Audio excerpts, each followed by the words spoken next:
ఉన్నాడు, ఏదో తెలియక పాడాను అనేది కాదు. ఆ భయం ఉంది. ఎప్పుడైతే వీళ్ళందరూ చప్పట్లు కొట్టారో ఆ చప్పట్లు కొట్టడం చూసి అమ్మయ్య బతికిపోయాను, నేను పాడింది కరెక్టే అనమాట, నేను పాడింది లైన్ కరెక్టే అన్నాడుగా. పాడింది అని వీళ్ళందరూ ఎంకరేజ్ చేశారు అనుకుంటున్నాడు అన్నాడు అదే మాట. ఎవరో ఏమీ అనలేదు, అందరూ చప్పట్లు కొట్టారు, అమ్మయ్య నచ్చింది అనే పదం అతనే వాడాడు. వాడిన తర్వాత వాళ్ళ నాన్న ప్రభాకర్ ఏం చేశాడు అంటే చెవిలో ఒక మాట చెప్పాడు. వెంటనే అతను రీకాలెక్ట్ చేసుకుని అవునవును ఈ లిరిక్స్ సినిమాలో ఉండవు ఎందుకంటే సెన్సార్ ఇబ్బందులు అన్నాడు. అంటే సినిమాల్లో సెన్సార్ ఒప్పుకోదు అని తెలిసి కేవలం సోషల్ మీడియాలో సమాజం మీద వదిలేద్దాము దీన్ని అనే భావజాలంతోనే పెట్టాడు. పై ఎవరో తిడతారేమో అనేటటువంటి భయం లోపల ఉన్న అందరూ చప్పట్లు కొట్టేటప్పటికి అమ్మయ్య అని అనుకున్నారు. అందులో చాలామందికి జేడి చక్రవర్తి చెప్పాడు, కొంతమందికి తెలుగు రాదు, ఆ ఫ్లోని చూసి ఏదో మంచి పాట కాబోలనుకుని కొంతమంది అమ్మాయిలు చప్పట్లు కొట్టారు అనే విషయాన్ని కూడా జేడి చక్రవర్తి ఇంతకు ముందు చెప్పాడు. అంటే ఇది ఎట్లా ఉంటుందంటే రోహిత్, నీకు బయట ఒక మనిషిని మర్డర్ చేస్తావు, ఆ దేవాలయం ముందు మర్డర్ చేసి రక్తం అంతా రోడ్డు మీద పడి ఉంటుంది, అక్కడే పంపు దగ్గర చేతులు కాళ్ళు కడుక్కుని గుళ్ళోకి వెళ్ళి దేవుడికి దండం పెట్టుకుంటావు, గుడి లోపలికి వెళ్ళగానే పవిత్రుడు అయిపోతావు. అంటే నువ్వు స్టేజ్ మీద ఇష్టం వచ్చినట్టు బూతులు మాట్లాడేస్తావు, చేయాల్సిన క్రైమ్ అంతా చేస్తావు, దాన్ని సొసైటీ మొత్తాన్ని పంపేస్తావు, సొసైటీ మొత్తాన్ని భ్రష్టు పట్టిస్తావు, మా పిల్లల చెవుల్లోకి దాన్ని పంపిస్తావు ఆ దరిద్రాన్ని.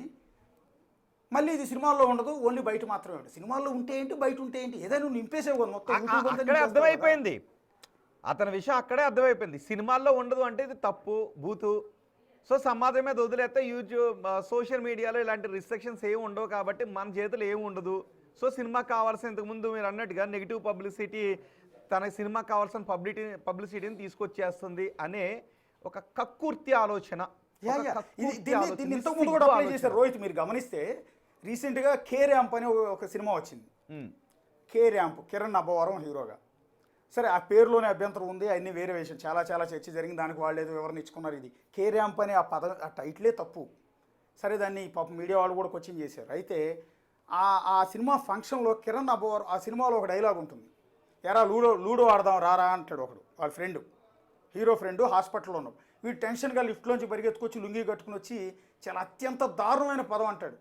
లూడో ప్లేస్లో వేరేది ఆడదాం, ఇది ఆడదాం రా అని ఇంకో డావ ఆడతాడు.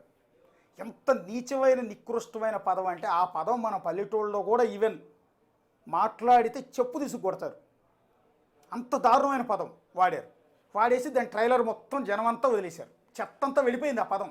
లూడో ప్లేస్లో ఆడా వచ్చేసింది, అది కూడా లుంగి ఎత్తు పట్టుకుని మాట అంటాడు.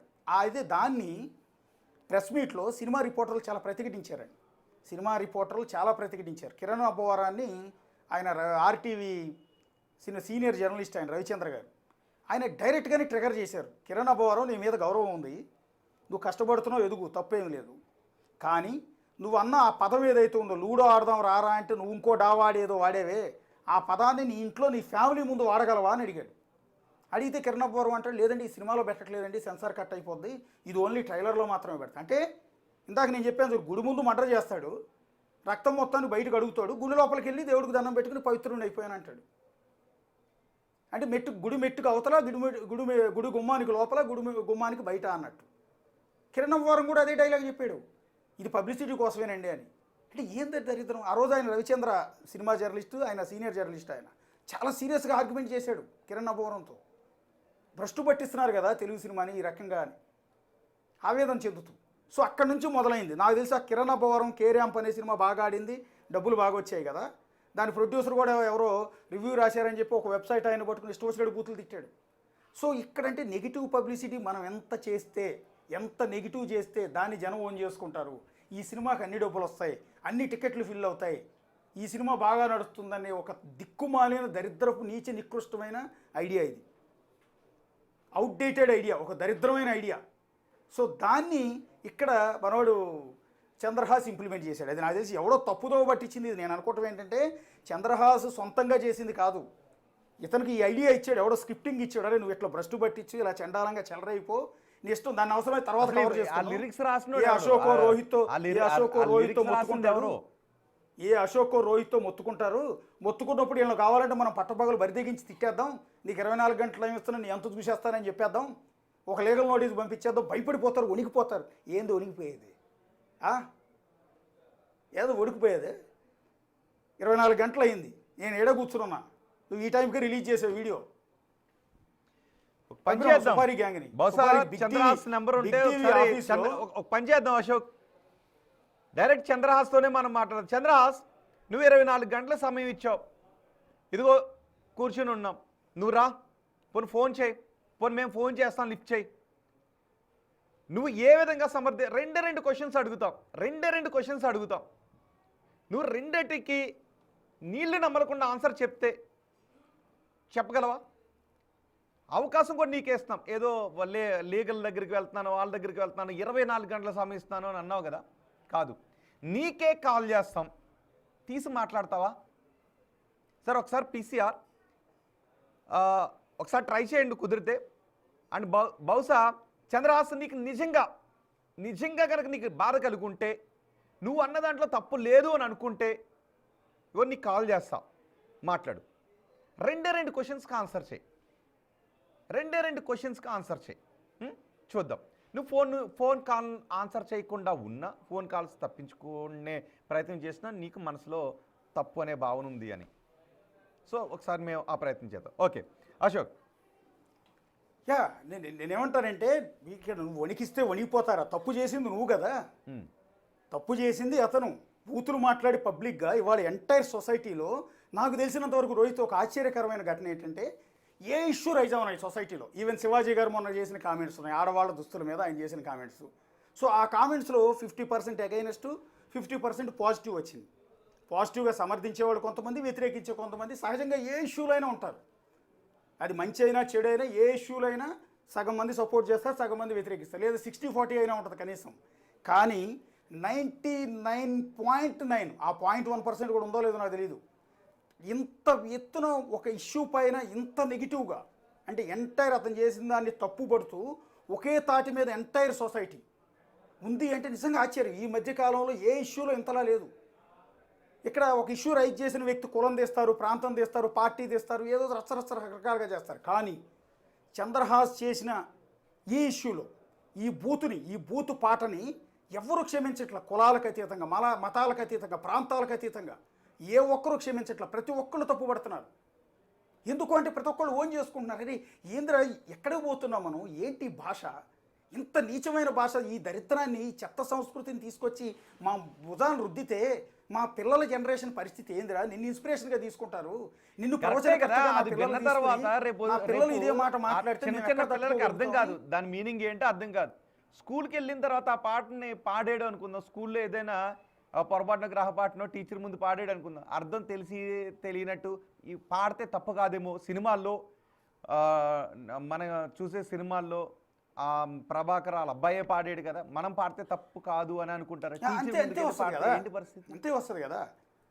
నేనేమంటానంటే ఇక్కడ చంద్రహాస్ని కెరీర్ నాశనం చేయాలనో, చంద్రహాస్ని సినిమాని అడవకూడదని మనం ఎక్కడ అనుకోకూడదు. ఎందుకంటే ఆ సినిమాకి ప్రొడ్యూసర్ బోర్డు అంత డబ్బులు పెడతాడండి, డైరెక్టర్ కథ రాసుకుని పాపం వీళ్ళందరిని ఒప్పించి చెప్పులు అరిగేలా తిరిగి అతను మొత్తం రెడీ చేసి సినిమా షూటింగ్ అంతా చేస్తాడండి. ఇతను ఓన్లీ ఇతని రోల్లో, హీరో రోల్లో ఇతను వెళ్ళి చేసి వచ్చి ఉంటాడు. సో ఇంతవరకు బోల్డ్ అంత మంది, దాదాపు ఒక 400-500 మంది పనిచేస్తారు. అశోక్, చంద్రహాస్కి రింగ్ అవుతుంది, తను ఫోన్ తీస్తే మాట్లాడదాం. ఇప్పుడు రింగ్ అవుతుంది, ఆ ring sound. Your call has been forwarded to voicemail. The person you're trying to reach is not available. Chandrahas phone తీయడం లేదు. Please record your message. Chandrahas, మీకు కాల్ చేసాం, మీరు ఫోన్ తీయడం లేదు. మీరు ఎక్కడికెక్కడికో లీగల్ ఒపీనియన్స్ కోసం వెళ్తామో, లేదు ఇంకెక్కడెక్కడికో వెళ్ళి ఏదో అన్నారు కదా, శబదం చేస్తారు కదా, శబదాలు ఇవన్నీ వద్దు. జస్ట్ సమాజానికి 2 క్వశ్చన్స్ ఆన్సర్. అంటే రోహిత్ ఇక్కడ మిమ్మల్ని అడిగేది ఏంటంటే, అనేదో లేని లీగల్ ఒపీనియన్ తీసుకుంటున్నానని, లాయర్లు ఉన్నారని, నిన్నేదో చేసేస్తానని నన్ను రకరకాలుగా బెదిరించాడు. నేనేమంటానంటే మీరు కూడా లాయరే. అవును, మీరు కూడా లాయరే కదా, జర్నలిస్ట్ కమ్ లాయర్ కదా. అవును. ఈ కేసులో మొదట బూతులు తిట్టోండి, తప్పు చేసినోడిని కోర్టులైనా లేకపోతే పోలీస్ స్టేషన్లో అయినా తప్పు పడతాయా, లేకపోతే దాన్ని క్వశ్చన్ చేసినోడిని తప్పు పడతాయా? అంతేగా, క్వశ్చన్ చేసిన ఎందుకు తప్పు పడతాయి? తప్పు చేసేవరో భయ్ అని చెప్పి నేను నిన్ను క్వశ్చన్ చేశా. ఒక పబ్లిక్ వేదిక పైన, ఒక పబ్లిక్ ఫంక్షన్లో మహిళల ముందు, అక్కడ చాలామంది మహిళలు ఉన్నారు, మహిళలందరి ముందు గూపాదే ఏందది అసలు ఎందుకు నీ సినిమాలో పెట్టుకోవటానికి అవకాశం లేని పాటను సోషల్ మీడియాలో పాడడంలో నీ ఉద్దేశం ఏంటి? ఎందుకు సెన్సార్ దాన్ని అభ్యంతరం వ్యక్తం చేస్తుందో తెలుసా చంద్రహాస్ అనే 2 క్వశ్చన్స్కి ఆన్సర్ చెప్పు. సెన్సార్ వాళ్ళు ఎందుకు ఆ పాటని నీ సినిమాలో పెట్టనివ్వరో నీకు తెలుసా చంద్రహాస్? ఎందుకంటే అది తప్పు, బూతు, అది సినిమాలో పెట్టడం ద్వారా సమాజానికి అవసరం లేదు. మరి నువ్వు ఏం స్టార్వే? ఎదుగుతున్నటువంటి స్టార్వా లేదంటే బూతు స్టార్వా? మరి ఎందుకు ఇప్పుడు ఇంత రోహిత్ ఒకటి, నేను యాజ్ ఎ జర్నలిస్ట్ కానీ కాదు, కామన్ మ్యాన్గా చెప్తున్నాను. నేను కూడా సినిమాలు చాలా ఎక్కువ చూస్తాను. సినిమా నాలెడ్జ్ కాస్త బాగానే ఉంటుంది. నాకు కూడా సినిమా తీయాలన్న ఇంట్రెస్ట్ కూడా ఉంది. నటించాలని కాదు కానీ సినిమా తీయాలన్న ఇంట్రెస్ట్ ఉంది. నేను చాలా సినిమాలు చూస్తూ ఉంటా. అయితే నేను ఇక్కడ ఇతను ఏమంటానంటే, ఇంత యాటిట్యూడ్తో ఇంత బూతుని తీసుకొచ్చి, ఇంత వల్గారిటీని తీసుకొచ్చి ఈ రకంగా జనం మీద రుద్దిన వ్యక్తి క్యారెక్టర్ మీద ఇబ్బంది పడుతుంది కదా. రేపొద్దున ఇతను సినిమాలు చూడటానికి ఏ జనం ఇంట్రెస్ట్ చూపిస్తారు? ఈరోజు సొసైటీలో ఎంటైర్ సోషల్ మీడియా ఓపెన్ చేయండి మీరు. ఇవాళ సోషల్ మీడియాలో జనాల అభిప్రాయం రిఫ్లెక్ట్ అవుతుంది కదా. అశోక్, ఇక్కడ ఒకసారి మీరు అందుబాటులో